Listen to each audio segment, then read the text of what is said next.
After surviving a narcissist's darkness, who does the empath become? Until you make the unconscious conscious, it will direct your life, and you will call it fate. Carl Jung. If you've ever emerged from a toxic relationship wondering who you are now, you're not alone.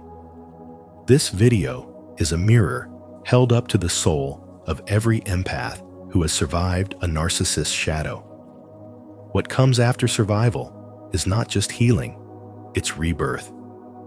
It's time to stop asking, "Why did this happen to me?" and start asking, "Who have I become because of it?" Comment below. I choose to rise beyond the pain if you're ready to reclaim your light. Let's dive deep into your transformation. You are not broken. You are becoming. 1. The empath's ordeal is not just survival. It's initiation. The empath does not merely walk away from narcissistic abuse. What they experience is a soul-level crucifixion, followed by a sacred resurrection. This is not just survival. It is spiritual alchemy. The empath absorbs what the narcissist cannot face in themselves: shame, guilt, rage, emptiness, and in doing so, becomes the unconscious vessel of another's darkness. But something begins to shift deep within the empath. What once felt like their responsibility slowly reveals itself as a borrowed wound. The pain they carried wasn't theirs, but their willingness to feel it became the furnace of transmutation.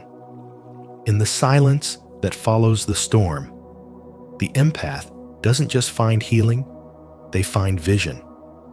They do not return to who they were before the abuse. That self has been shattered. What emerges is a higher version forged in fire, one no longer seeking to please or to prove, but simply to be in alignment with truth. They no longer beg for peace, they embody it. They no longer try to rescue others, they reclaim themselves. This journey is the spiritual awakening Carl Jung alluded to when he said, "One does not become enlightened by imagining figures of light, but by making the darkness conscious." The empath becomes conscious not just of the narcissist's behavior, but of their own patterns of people-pleasing disguised as kindness, emotional overfunctioning masked as love, silence mistaken for peace. The awakening is painful because it dismantles the illusions the empath once called identity. The roles they played as caretaker, fixer, healer burn away, and in the ashes, they finally meet their authentic self, the one who knows that boundaries are spiritual, that detachment is wisdom, that love does not require suffering to prove itself. This isn't bitterness, it's clarity. The empath becomes the watcher, the observer, the one who no longer needs to be needed to feel valuable. They are no longer triggered by manipulation because they've stopped negotiating with chaos. Their presence becomes magnetic, not because they are trying to be light for others, but because they have become light for themselves. This rebirth is quiet but powerful. It's not about revenge or righteousness. It's about no longer abandoning yourself. The empath understands now that surviving the narcissist was not the reward, it was the initiation. The gift is what comes after: discernment, depth, energy that no longer leaks, a nervous system that no longer shakes. They walk slower, speak less, feel more, and trust deeply in their own frequency. This is not healing, it is transformation. It is the spiritual mastery that comes from having been shattered and choosing to return as whole. They are no longer the mirror for the narcissist's delusion. They are the mirror for divine reflection. And in that stillness, that sovereignty, they become untouchable. not because they resist pain, but because they have transmuted it. Not because they escape the world, but because they finally belong to themselves. This is not the end. It is the beginning of real power, born from spiritual awakening, refined through suffering, and grounded in unshakable truth. 2. Spiritual alchemy, from poison to power. After surviving the narcissist's darkness, the empath does not merely return to who they were. They undergo a profound metamorphosis, guided by the spiritual principle of individuation that Carl Jung so deeply explored. This is not just recovery. It is the sacred work of spiritual alchemy, where the empath becomes a conscious transformer of pain into power, of betrayal into wisdom, and of sorrow into sacred discernment. Once susceptible to manipulation due to their open heart, the empath now operates from a place of fierce clarity. They no longer confuse their sensitivity with helplessness, nor their compassion with obligation. They begin to notice the subtle shifts in energy, the unspoken motivations behind kind words, the hidden shadows lurking behind light-filled personas. No longer lost in the emotional noise of others, they start to hear their own soul's voice with unmistakable certainty. This voice, once buried beneath guilt and self-doubt, now speaks with quiet power, saying, "You are worthy, you are wise, and you are no longer available for relationships that dishonor your spirit." Spirituality for the awakened empath is no longer abstract. It is embodied. It lives in the boundaries they set with peace, in the truth they speak without apology, in the spaces they no longer enter just to make others comfortable.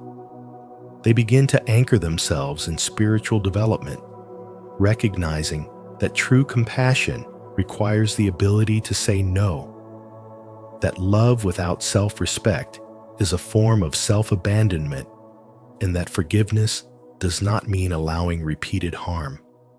They no longer view healing as becoming soft again, but as becoming whole, integrated, aware, and protected by their own wisdom. They walk into rooms and no longer shrink to fit. They radiate a calm, magnetic energy that makes others either rise to meet them or flee from their mirror. The empath becomes both sanctuary and storm, gentle with themselves, but no longer accessible to those who weaponize their kindness. And this shift isn't born from bitterness, it's born from illumination. They have stared into the abyss of manipulation and emotional control, and emerged with a clarity that cannot be unlearned. They know what gaslighting feels like in the body. They recognize the dissonance of words that don't match actions. They no longer wait for external validation to confirm what their intuition already told them in the first 5 seconds. This is the turning point. Their sensitivity is now shielded by sovereignty.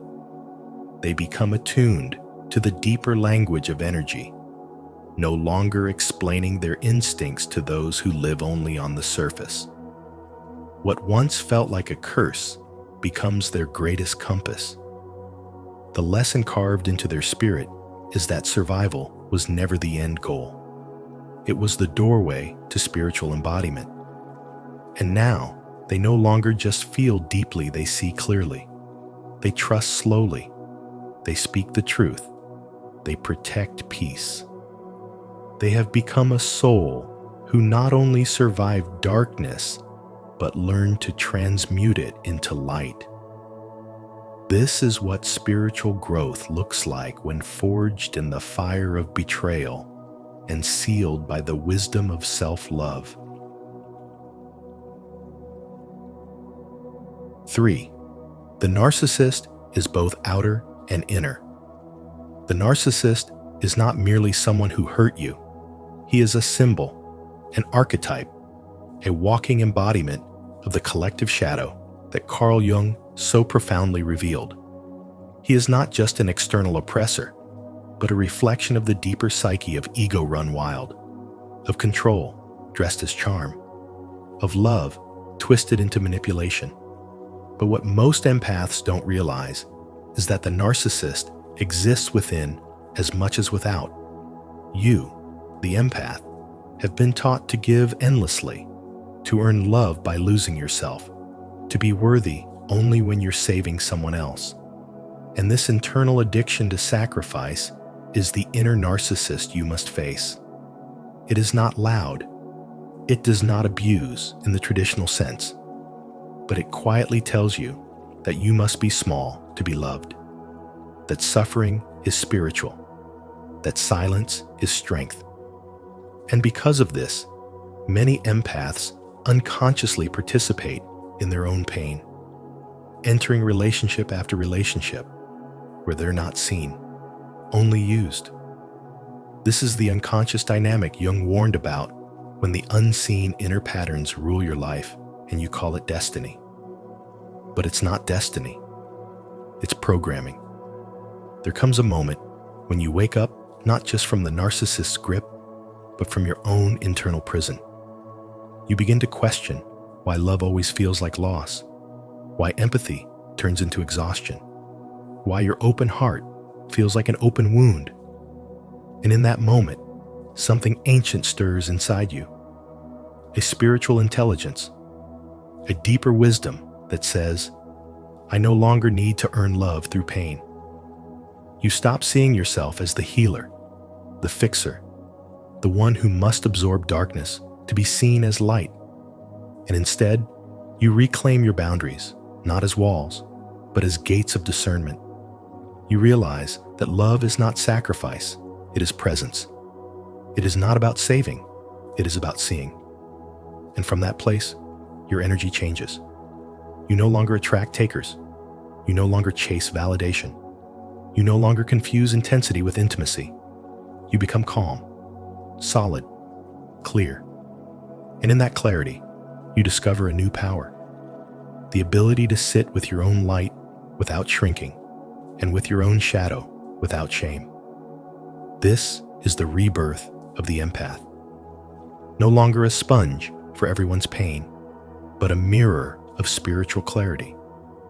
No longer the martyr of every room, but the architect of emotional sovereignty. You learn that compassion is not about losing yourself. It's about finding yourself and still choosing to love. The narcissist no longer holds power because you've withdrawn the permission. You see through the illusion, the charm, the trauma bond. You understand the spell, and therefore you break it. And what remains is not bitterness, but wisdom. Not walls, but gates. Not fear, but discernment. This is what Carl Jung meant when he said, "One does not become enlightened by imagining figures of light, but by making the darkness conscious." You are no longer imagining light. You are becoming integrated, embodied, awake. And that is the true transformation. Not surviving the narcissist, but surviving yourself. And finally, choosing to live. 4. From mirror to oracle, the new archetype. The empath who has survived the abyss of narcissistic entanglement no longer serves merely as a mirror reflecting back the wounds, projections, and needs of others. They evolve into an oracle. Someone who sees not only with the eyes of the soul, but with the intelligence carved from suffering, the spiritual wisdom born from fire. They become a living paradox, one who embodies both healing and revelation. Their presence alone becomes a catalyst. They don't need to speak to awaken others. Their energy does the speaking. The moment they enter a room, illusions begin to tremble, pretenses weaken, and hidden wounds begin to rise to the surface. Carl Jung once said, "Your vision will become clear only when you can look into your own heart. Who looks outside, dreams. Who looks inside, awakes." The empath has done exactly that. After walking through years of internal warfare, emotional manipulation, and spiritual disorientation, they now possess a gaze that penetrates veils and a heart that no longer flinches at darkness. They are no longer triggered by the storm. They are the eye of it. To those still asleep, their presence may feel threatening, not because they are unkind, but because they reflect a level of clarity that exposes the fog others live in. And yet, to the wounded, to the seekers, to the ones on the edge of awakening, they feel like sanctuary. They radiate a frequency that dissolves masks and invites truth. This is not charisma, it's coherence. Not popularity, but presence. And this presence is both balm and sword. It comforts those who are ready to heal and cuts through the noise of ego for those who are ready to see. In everyday life, they may appear as the friend whose silence makes you confront yourself, the colleague whose insight shifts an entire conversation, or the stranger whose eyes remind you of something ancient and sacred. They are no longer interested in being liked. They are committed to being real. This transformation is not performative. The healed empath doesn't announce their evolution, they embody it. Their boundaries are rooted not in fear, but in discernment. They have learned that not every invitation deserves a yes, and not every cry for help is theirs to answer. They serve without martyrdom. They love without losing themselves. Their life becomes a ritual of energy protection, spiritual hygiene, and soulful alignment. They no longer chase connections. They attract resonance. And in doing so, they become initiators. Without preaching, they teach. Without fixing, they transform. Without noise, they lead. The oracle archetype is not about predictions, it is about perception, seeing clearly, speaking truthfully, holding space for what others deny. They no longer apologize for their intuition, their solitude, or their silence. In fact, these become their superpowers. They no longer dwell in the trauma of who hurt them, but in the clarity of who they've become. They are not angry, they are awake. Not bitter, they are discerning.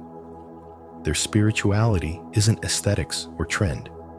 It's an awakened nervous system, a refined intuition, a frequency that no longer bends to please. They move through the world like sacred disruptors, their energy unsettling illusions, and their presence activating remembrance in others. And though they carry the wisdom of pain, they are not defined by it. They are now defined by choice. A conscious, embodied choice to no longer dim their light, shrink their spirit, or betray their knowing. They are the oracle born not to echo others, but to illuminate what others fear to see. 5. Awakening is not naivety. It's mature, grounded compassion. After surviving the psychological storm of a narcissist's darkness, the empath does not simply walk away as the same person who entered that emotional labyrinth. They emerge transformed, not as a victim, but as a spiritual warrior whose scars have become symbols of sovereignty. They do not become bitter, but they do become clear. No longer is their empathy a reflex born out of emotional codependency or unconscious conditioning. It evolves into a spiritual force guided by discernment, purpose, and self-honor. This is the rebirth of a heart that has learned, sometimes through betrayal and heartbreak, that love without boundaries is self-abandonment in disguise. Once, the empath may have confused being needed with being valued, or assumed that to be spiritual meant to tolerate, to endure, or to fix the wounds of others at the expense of their own well-being. But now, their emotional generosity is not a default response. It is a conscious offering, no longer handed over to those who demand it, but extended with care to those who have earned it. They do not harden or retreat into apathy. Instead, they find the sacred ground where compassion and self-respect meet. They've come to understand that spirituality is not a passive state of blind acceptance, but a living intelligence that flows through their every yes and every no. This evolution is not loud, it is dignified. They begin to walk away from roles they never agreed to play, relationships that fed on their light, and dynamics that felt like emotional theft. In this awakening, they realize that protecting their peace is not selfish, it is sacred. They no longer absorb the chaos of others in an attempt to keep the peace, because now they know that true peace does not require self-erasure. Their energy, once poured out like a river with no shore, now flows with intention and rhythm. They stop apologizing for their intuition, for sensing too much, for loving deeply. Instead, they embrace these traits as their greatest assets, tools of insight, healing, and connection that no longer need to be diluted for others' comfort. As Carl Jung taught, the privilege of a lifetime is to become who you truly are. And the empath's journey after surviving narcissistic abuse is exactly that, a return to authenticity. They no longer seek to be understood by those who only ever wanted control, because they've realized that validation is an inside job. Their spiritual development no longer hinges on external harmony, but on internal alignment. And from this alignment, a new form of empathy arises, one that says, I see your pain, but I will not carry it for you. I feel your suffering, but I will not sacrifice my soul to soothe it. This is the rebirth of empowered sensitivity, where the empath no longer bleeds for those who refuse to heal, but instead holds space for their own joy, purpose, and peace. In this light, their kindness becomes fierce, their silence becomes sacred, and their presence becomes a mirror that reflects truth, not illusion. This is not the end of their empathy. It is its liberation. 6. The psyche's silence after the storm.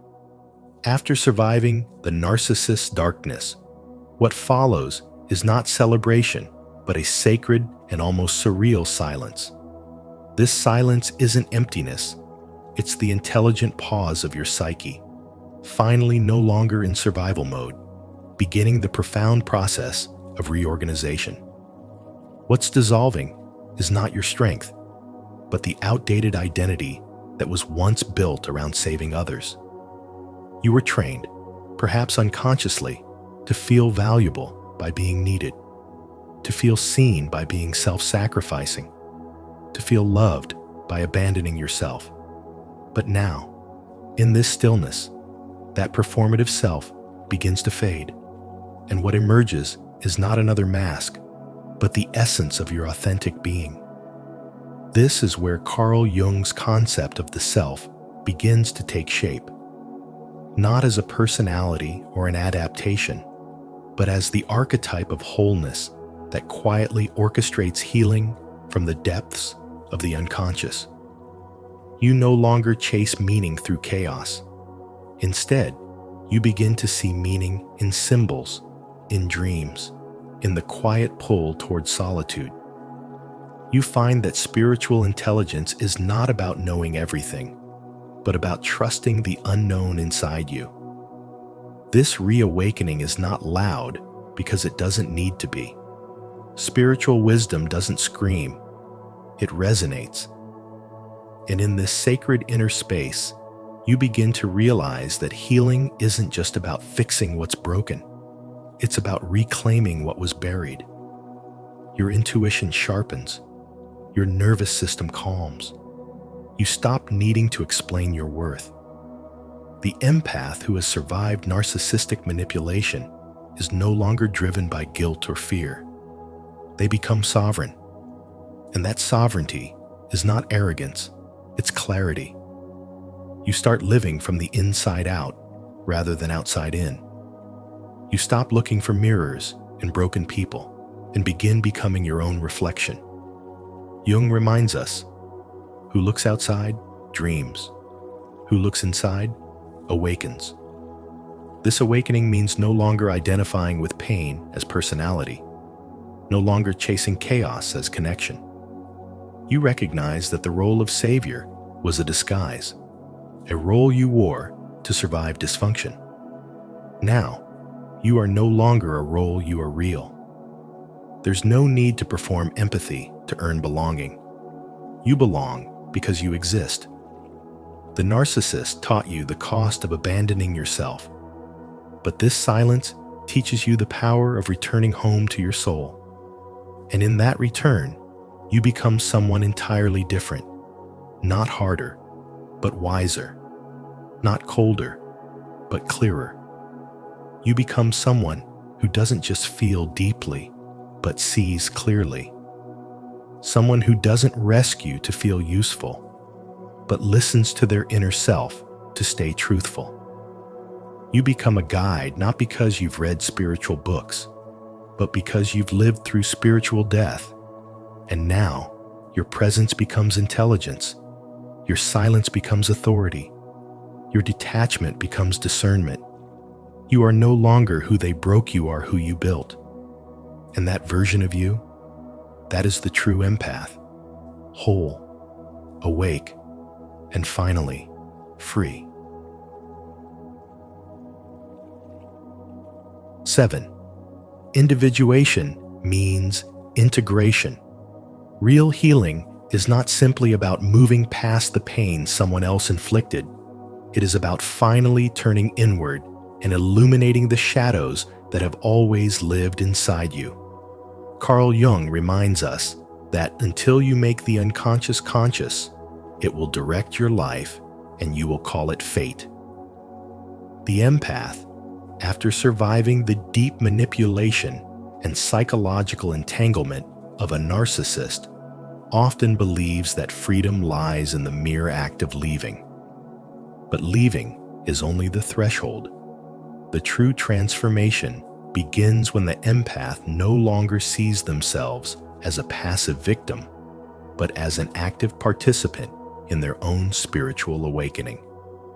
The narcissist entered their life through a crack, an invisible hunger to be needed, to be the savior, to feel irreplaceable, and unless this is examined, understood, and lovingly dismantled, survival becomes another prison disguised as liberation. The empath must go beyond surviving the darkness of another to confront the very light they once believed was their own. Their need to be the healer, the fixer, the one who holds everyone together. It comes not only from compassion, but from an unhealed wound that once associated love with sacrifice. And so, the journey of individuation begins. Not the search for perfection, but the radical integration of every part of the self, especially the ones they had long disowned in order to be accepted. The empath's power is not in how much they can give, but in how deeply they can see themselves. Spirituality, in its most intelligent form, demands that the empath ask hard questions. What within me allowed this dynamic to unfold? Why did I ignore my intuition? What wound was I trying to soothe by being someone else's lifeline? In modern relationships, this shows up as overextending at work, accepting poor treatment in the name of love, or staying silent to keep the peace. But silence, when used to protect dysfunction, is betrayal of the self. True spiritual wisdom is found in the moment an empath stops rescuing others and begins rescuing the neglected parts of their own soul. The narcissist was not just a threat, they were a mirror. They reflected back the parts of the empath that still relied on external validation to feel worthy. The relationship was never about love, it was about awakening. And when that lesson is learned, the empath stops living in cycles of emotional martyrdom and begins living with conscious presence. They no longer give out of fear of rejection, but out of fullness. They no longer stay to be chosen. They choose themselves. Integration means the empath no longer splits themselves into light and dark, healer and wounded. They understand that to be whole is to hold both. And in doing so, they reclaim their spiritual authority. They move through life no longer seeking applause for their kindness, but embodying discernment as their shield and clarity as their sword. They trust their instincts, protect their peace, and walk away without guilt. The narcissist's darkness was never the final chapter. It was the test. And now, the empath who once broke themselves to be loved has become someone far more powerful. Someone who sees through illusion, who sets boundaries without rage, and who recognizes that real love never asks you to shrink.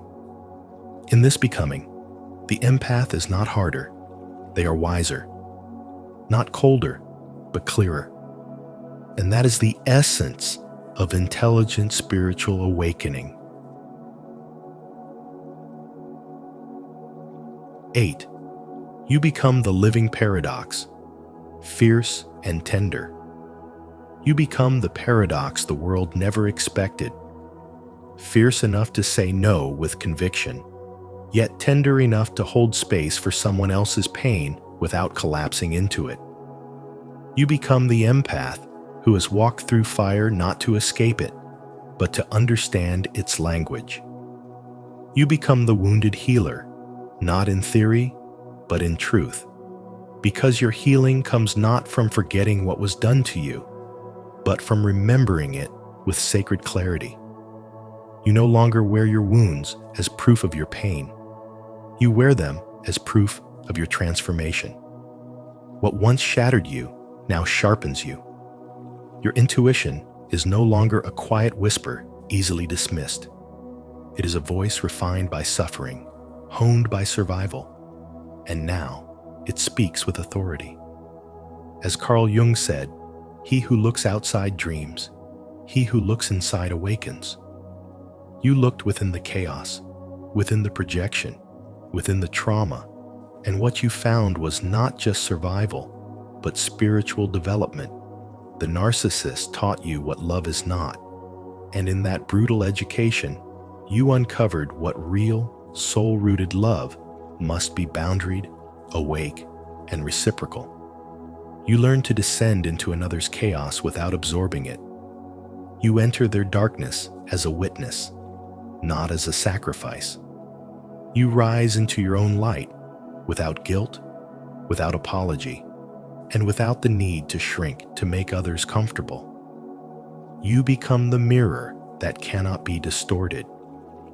The empath who once dissolved into others now becomes the one who reflects truth with precision. People can no longer manipulate you because you have become too fluent in the language of energy.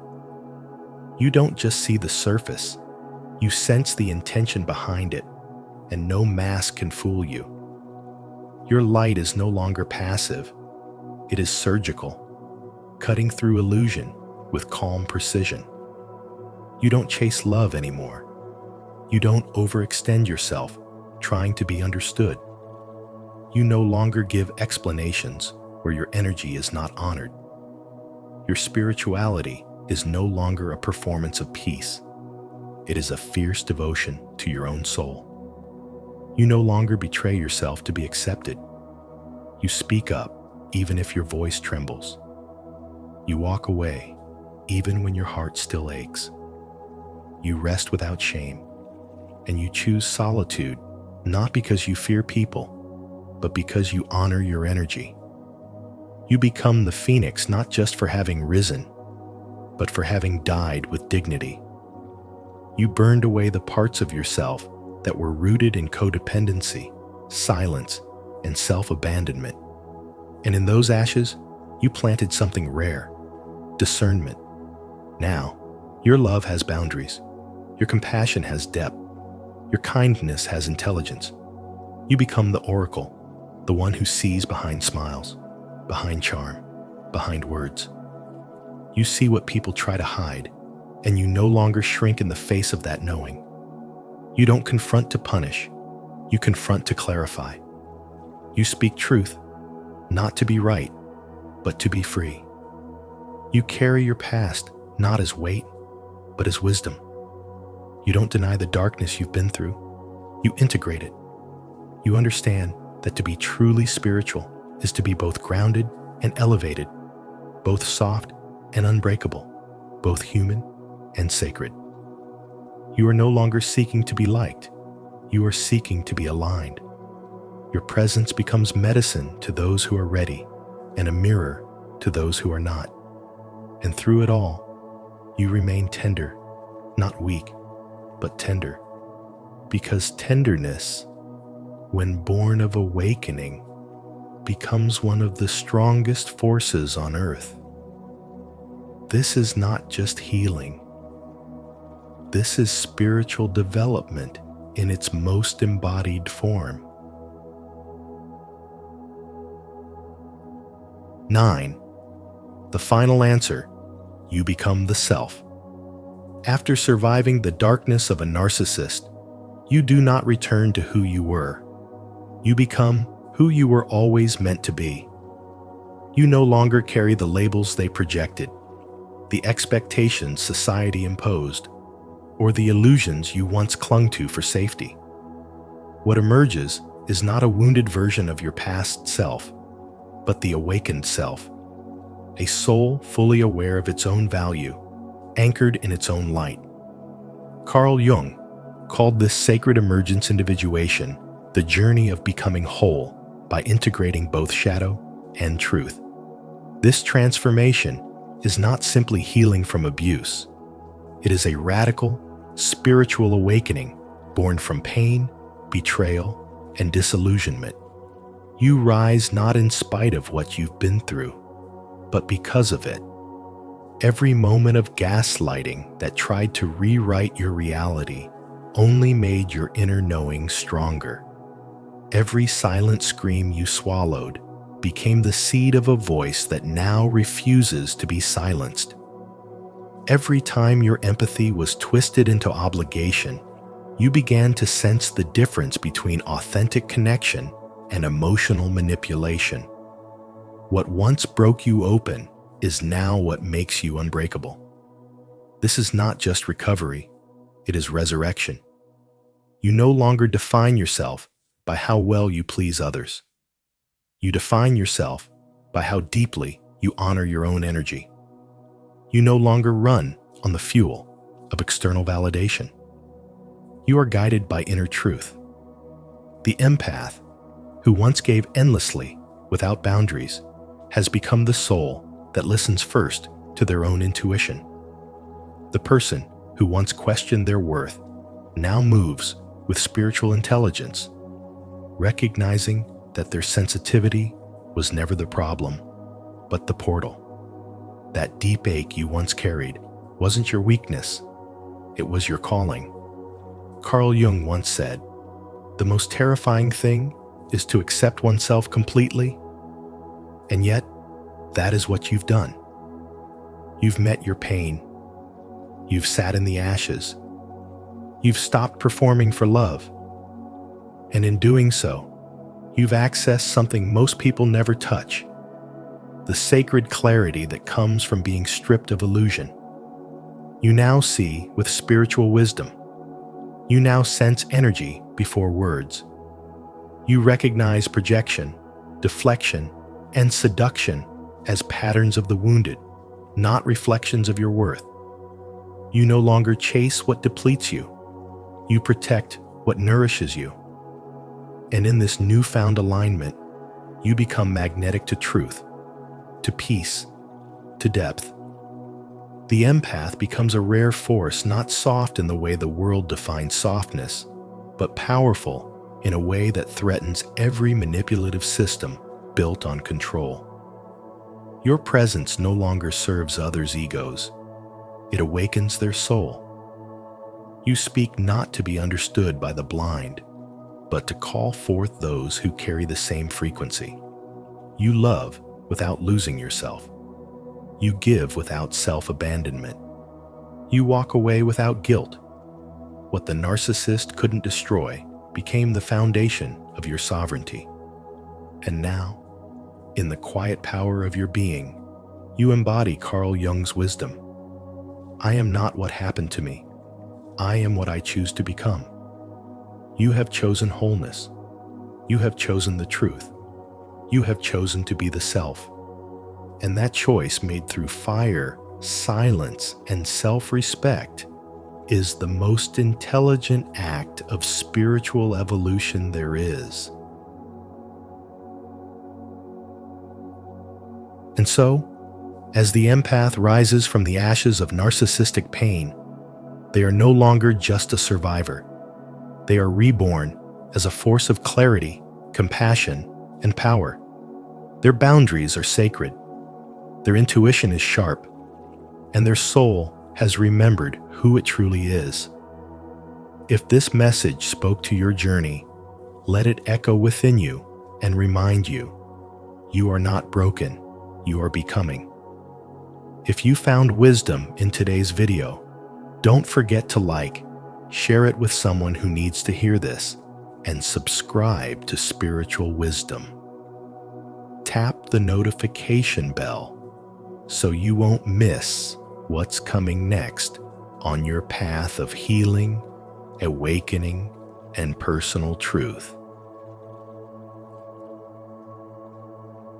When the empath finally stops pleasing everyone, the shocking truth Carl Jung revealed.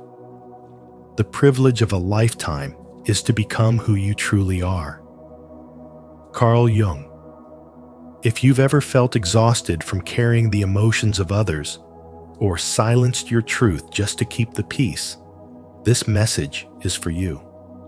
Today, we explore what happens when an empath finally chooses themselves not out of spite, but out of spiritual awakening and sacred self-respect. Jung called it individuation, the moment when you stop dissolving into others and start remembering who you were before the world told you who to be. Have you reached that point? Comment below. I choose my truth.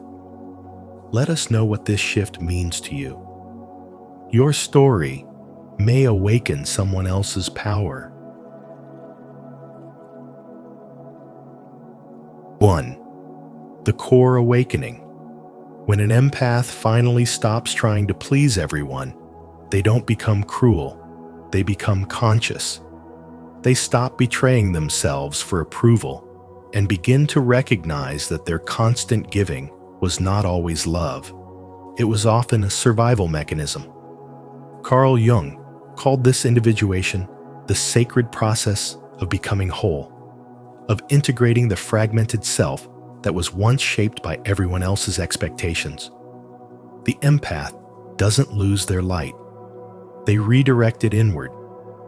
And in doing so, they no longer become the sponge for other people's chaos. They become a mirror, clear, still, and deeply aware.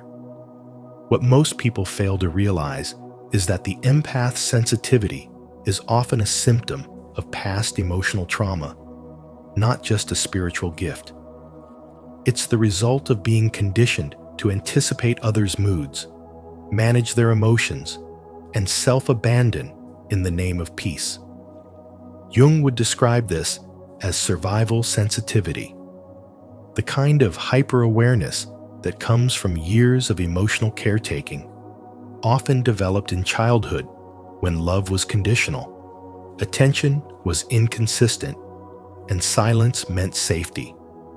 As adulthood arrives, the empath continues these patterns without question, thinking this is what it means to be kind, to be good, to be needed. They say yes when their soul screams no. They overextend, over-apologize, and overwrite their truth just to avoid conflict. But eventually, the nervous system can't take it anymore. The body aches. The heart hardens. The soul becomes exhausted. Then comes the breaking point, a moment of sacred pause where the empath no longer asks, "How can I help?" but instead, "What about me?" That shift marks the beginning of a profound spiritual awakening. It's not selfish. It's sacred. Because for the first time, the empath begins to see themselves not as a tool for others' healing, but as a soul worthy of their own care. They stop trying to fix what doesn't want to be fixed. They stop rescuing people who feed on their light but never reciprocate. And they stop confusing love with sacrifice. This journey is not easy. It requires the empath to confront their own inner wounds, the places where they learned they had to earn love, where boundaries felt like betrayal, and where self-abandonment was praised as virtue. But as they do the inner work, they begin to reclaim lost parts of themselves. They rediscover the voice they silenced, the dreams they postponed, the needs they suppressed. Slowly, they realize that the most spiritual thing they can do is honor their own energy. They understand that true compassion does not come from depletion, but from wholeness, and that healing others is never a substitute for healing yourself. In a society that rewards overfunctioning and applauds emotional martyrdom, this kind of spiritual clarity is radical. Because once an empath awakens, they are no longer controlled by guilt or fear.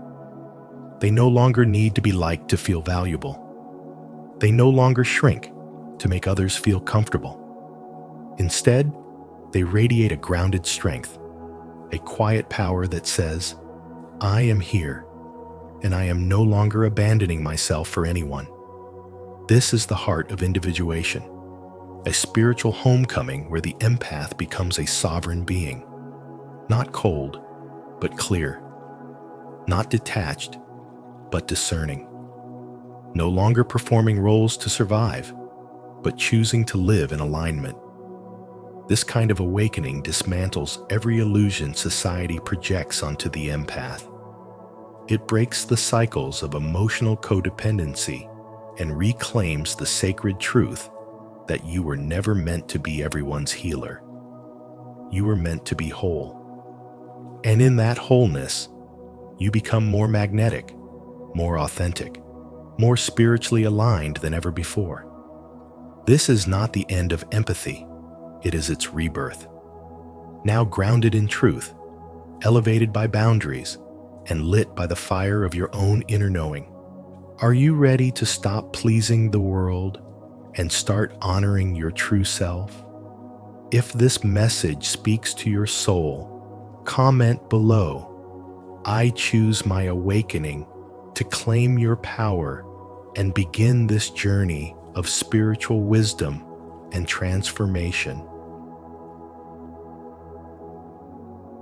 2. The 8 signs of conscious awakening. When an empath begins their spiritual awakening, the most powerful shift doesn't come with thunder or lightning. It comes in silence, in the moment they stop pouring themselves into everyone else and start turning inward. This is when they stop absorbing the chaos around them and begin reclaiming their own vitality. Their energy, once scattered across countless emotional landscapes, begins to return home. They no longer feel responsible for fixing the emotional states of others, or being the emotional sponge for every room they enter. Instead, they become selective, grounded, and intentional, holding their frequency with care. This isn't selfishness. It's the beginning of spiritual development, where sensitivity meets sovereignty and empathy gains direction. As their energy recalibrates, they shed the social mask they've worn for years, the smiling, agreeable, self-sacrificing version of themselves that kept them safe. Carl Jung called this the death of the persona, a critical step in the journey toward individuation. It's the moment when the empath no longer smiles to survive, but speaks to be seen. And that voice, once hidden beneath layers of compliance, emerges not as rebellion, but as truth. In this space of clarity, they begin to withdraw projections they once cast onto others. They no longer romanticize potential or excuse harmful behavior with spiritual bypassing. Instead of saying, "They're just wounded," they begin to say, "And I deserve peace."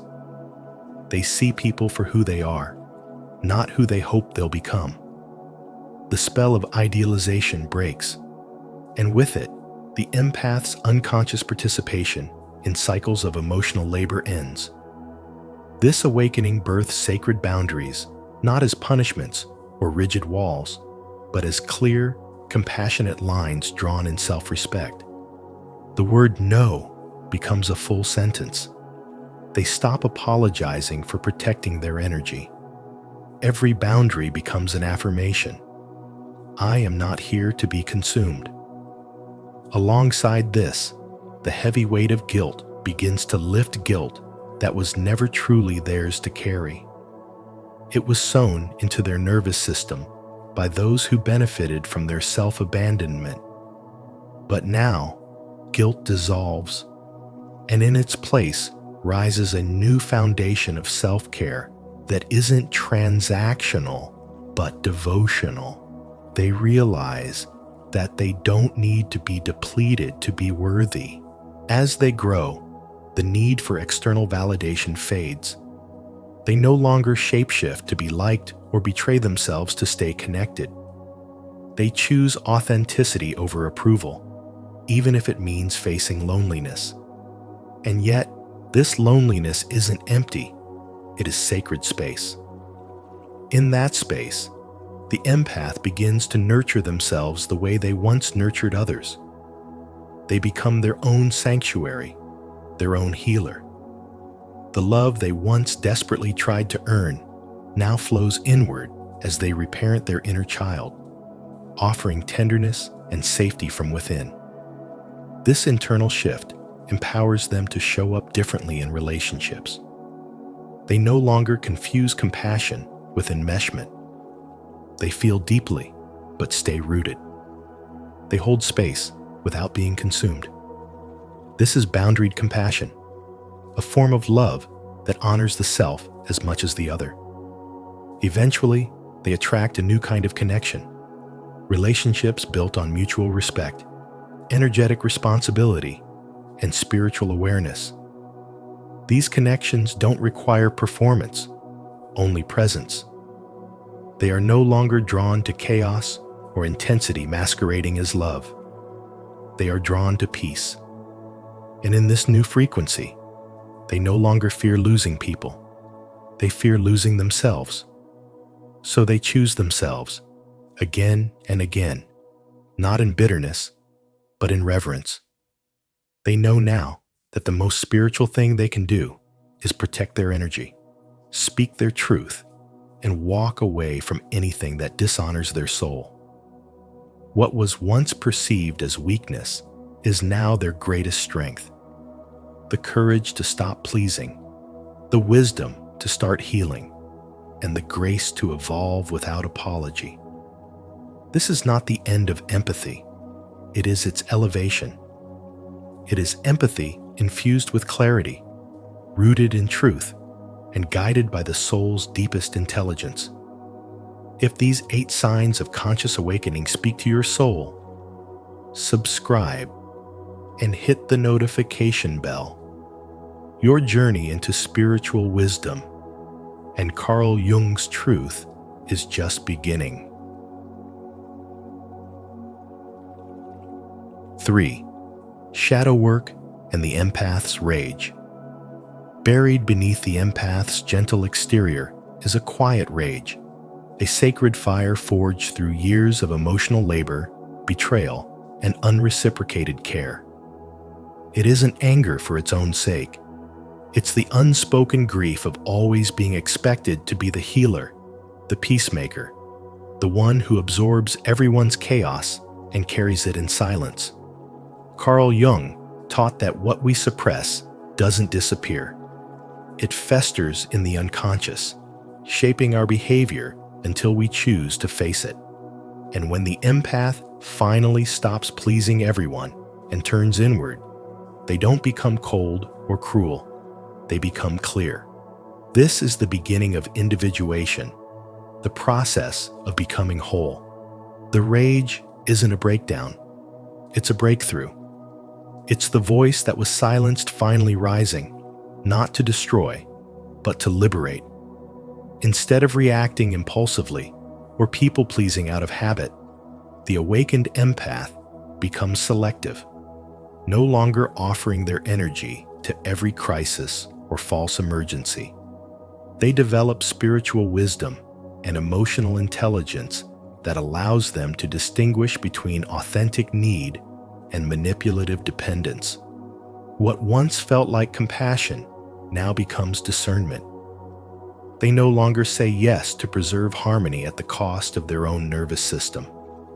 They say no with love, clarity, and power. They create boundaries that aren't rooted in fear, but in self-respect. The empath learns that healing isn't about fixing others. It's about honoring the truth of their own experience. Their silence becomes sacred. Their presence becomes magnetic. Their choices begin to reflect their inner evolution. This shift is uncomfortable for those who benefited from the empath's self-neglect. But it is not the empath's job to soothe everyone else's discomfort. Their responsibility is to stop betraying themselves. The rage they once feared is now their guide. It leads them back to their authentic self. They no longer give to be needed. They give when it aligns with truth. This is not a collapse. It's a recalibration. As Jung said, until you make the unconscious conscious, it will direct your life and you will call it fate. The empath no longer lives by default. They live by design.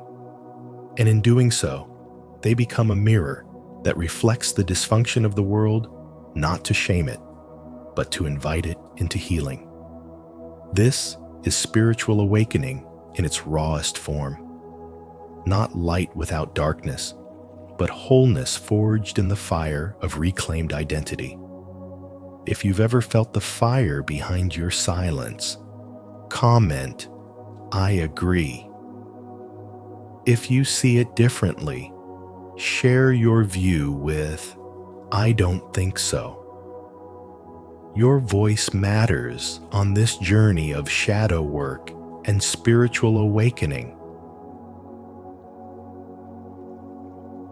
4. The Night Sea Journey. Carl Jung described the individuation process as a night sea journey, a descent into psychological darkness, where something old must die so something authentic can be born. For the empath, this isn't symbolic, it's lived. It begins the moment they stop pleasing everyone, stop over-functioning, stop betraying themselves for peace that only serves others. The empath doesn't become cold or cruel. They become dangerous, but only to systems that have thrived on their silent sacrifice.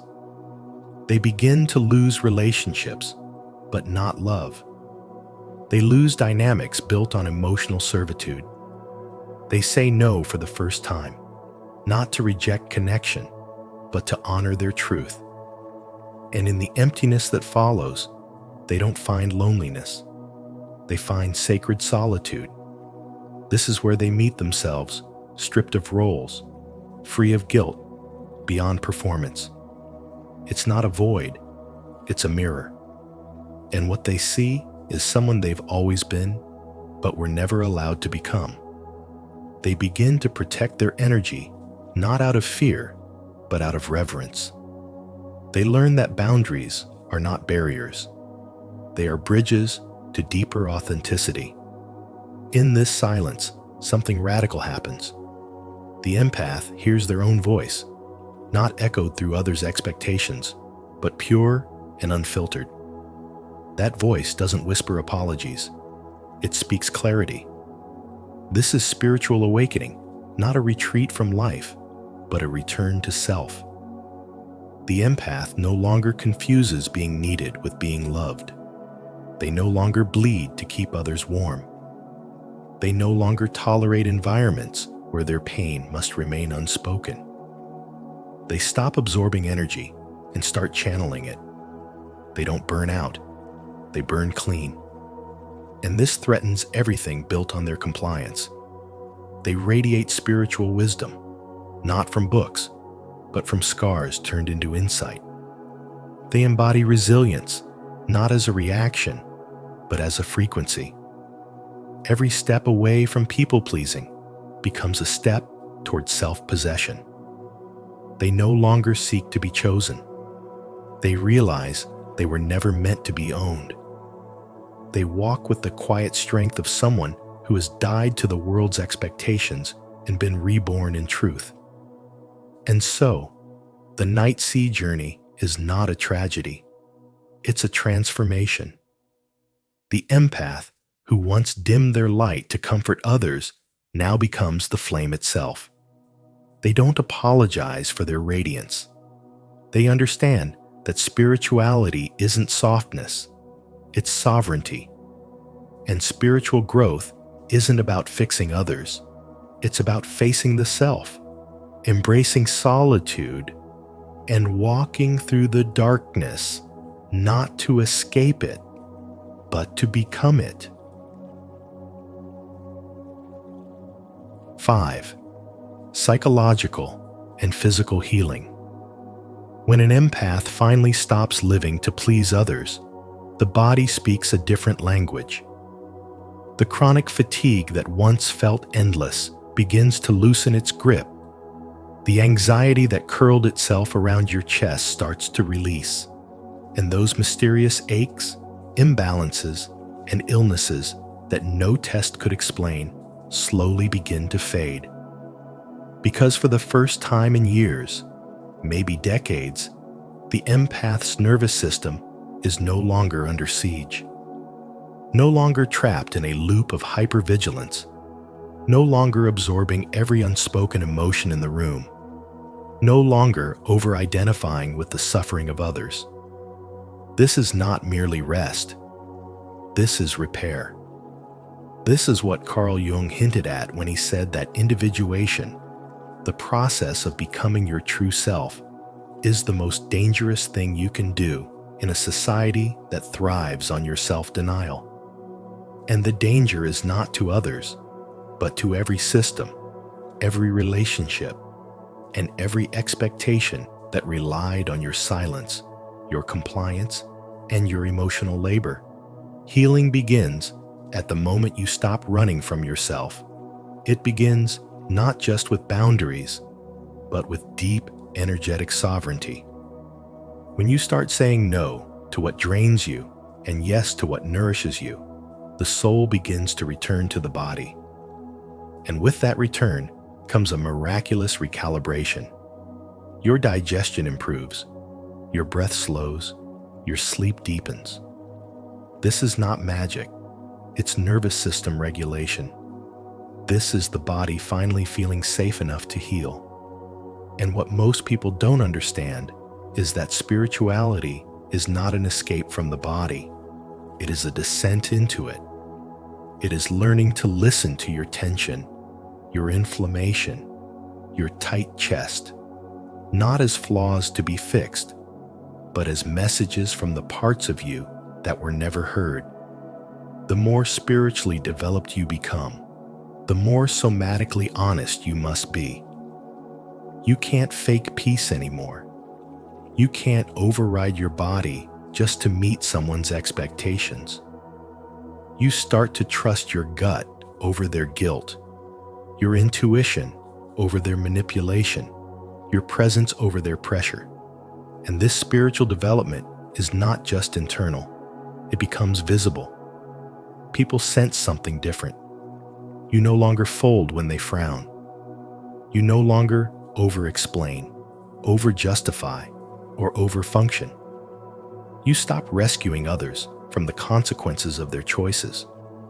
You stop apologizing for needing space. Your body becomes a temple, not a trash bin for everyone else's emotional baggage. And as this new rhythm settles in, the old stories begin to die. The story says you must earn love through sacrifice. The story that says your worth is tied to your usefulness. The story that says your needs are a burden. All of it dissolves. In its place, a new truth rises, that you were never too much. You were simply too awake in a world that thrives on numbness. And as your nervous system resets and your spiritual self reclaims its place, you begin to embody a quiet power that no longer negotiates with chaos. This is what true healing looks like. It is not a sudden transformation, but a slow, sacred unwinding. It is your body returning to its natural intelligence. It is your mind surrendering the need to fix everyone else. It is your heart remembering its own rhythm. You are not here to be everything for everyone. You are here to be true to yourself. And when you live from that truth, you don't just heal, you become whole. 6. The conscious empath's superpowers. When an empath stops living in survival mode and starts living in self-awareness, everything changes not on the surface, but deep in the energetic blueprint of their being. No longer driven by unconscious programming or emotional reflex, they begin to act with conscious sensitivity, choosing what they absorb, what they carry, and most importantly, what they release. This is not about becoming indifferent or cold. It's about becoming intelligent in your emotional responses, about awakening a deeper kind of spiritual wisdom that allows you to feel everything without letting it destroy you. Carl Jung's insight that the privilege of a lifetime is to become who you truly are speaks directly to the empath's path. You are not here to dissolve into other people's expectations. You are here to become sovereign, spiritually clear, emotionally grounded, and mentally discerning. As this shift occurs, intuition sharpens into an inner compass that doesn't just guide, it protects. No longer lost in the noise of everyone else's energy, the empath begins to hear the sound of their own soul. Creative flow opens up like a river, not forced or fabricated, but flowing naturally from inner alignment. They become magnetic, not through manipulation or performance, but through authenticity. Their energy is no longer something that leaks out in people-pleasing behaviors. It becomes a force field, a sacred container that attracts those who resonate with their truth and repels those who feed off their wounds. People who once used their kindness now find themselves unable to access their power because the empath has reclaimed it. There is no longer a desperate need to be understood. There is a quiet confidence in being aligned. That is what it means to be spiritually intelligent. The conscious empath does not seek validation in applause or approval.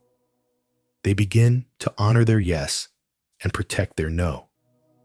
They no longer feel guilty for taking space or for not fixing everyone else's problems. The weight of emotional responsibility lifts. not because they've stopped caring, but because they've started caring correctly, starting with themselves. Boundaries, once feared as walls, become the bridges that lead them back home to their truth. They are no longer the sponge for toxic emotions, but the mirror that reflects what is no longer theirs to hold. They've stopped betraying themselves to maintain false harmony. And that decision births a quiet revolution. This isn't ego, it's essence. What emerges is sovereignty, not a performance of strength, but the embodiment of it.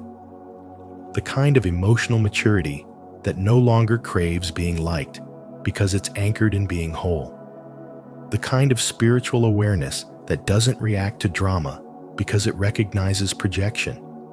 They see behind the masks, feel beneath the words, and respond with intelligence, not instinct.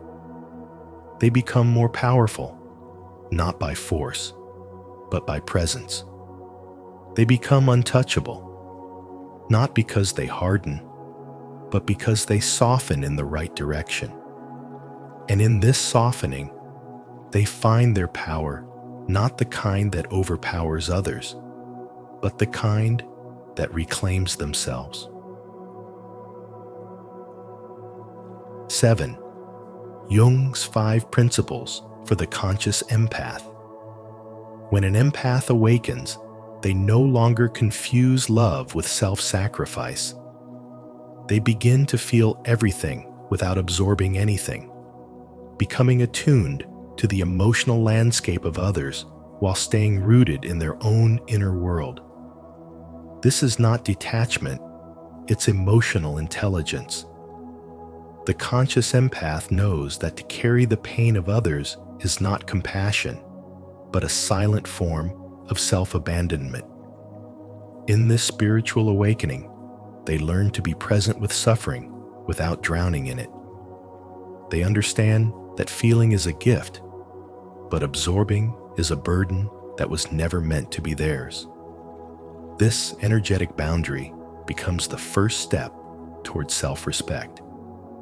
They become aware that their nervous system is not a sponge for the world's chaos, and in choosing not to absorb, they do not become cold, they become clear.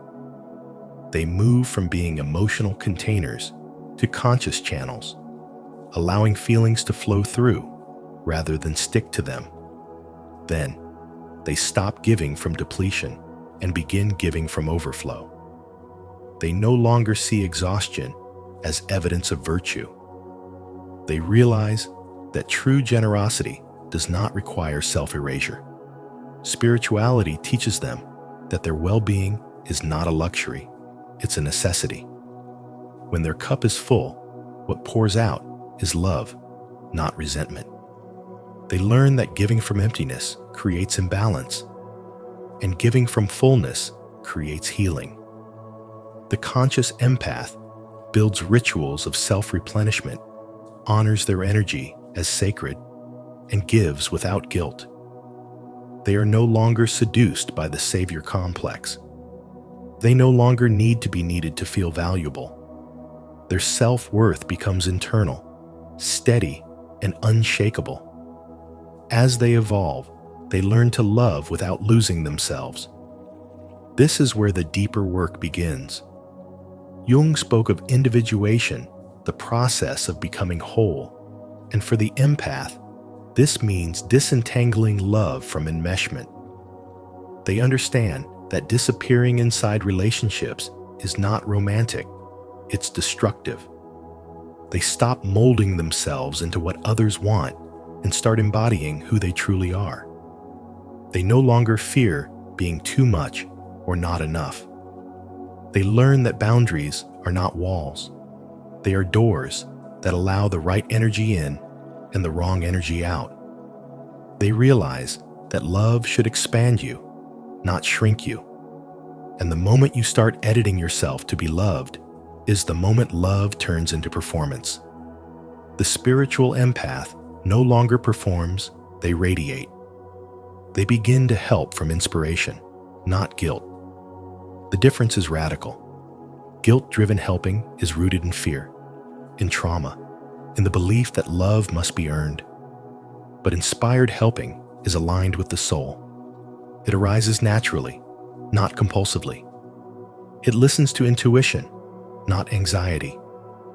Jung warned us that what remains unconscious will rule our lives, and we will call it fate. The empath who acts from guilt is being ruled by unhealed programming.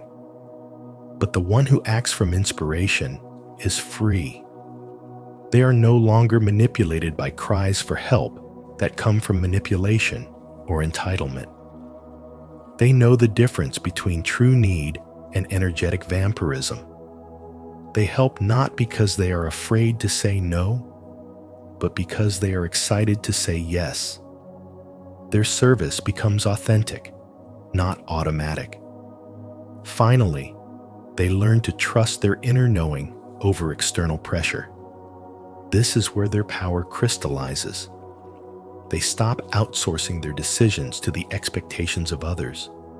They stop allowing guilt, shame, and approval seeking to override their intuition. They realize that the loudest voice is not always the wisest. The empath's true compass has always been within, but for years it was buried under the noise of people-pleasing and social conditioning. Now, they listen inward. They trust the quiet whisper of truth over the roaring demand for conformity.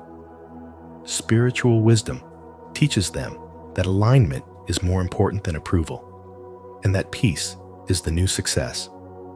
They begin to live from within. Their nervous system becomes their oracle.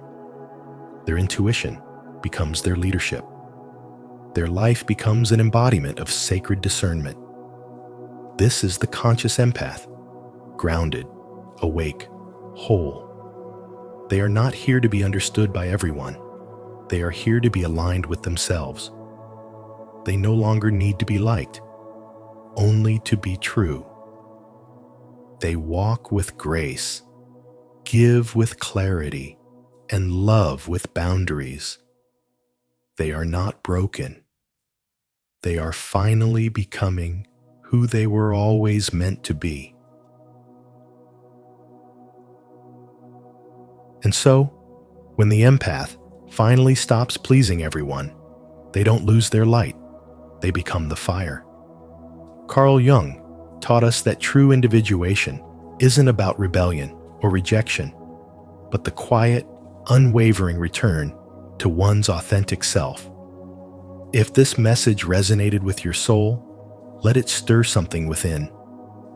Leave a comment and tell us what part of your journey you're reclaiming today. And don't forget, if you found value in this video, please like, share it with someone who needs this reminder, subscribe to Spiritual Wisdom, and turn on the notification bell so you never miss what's coming next on your path to awakening.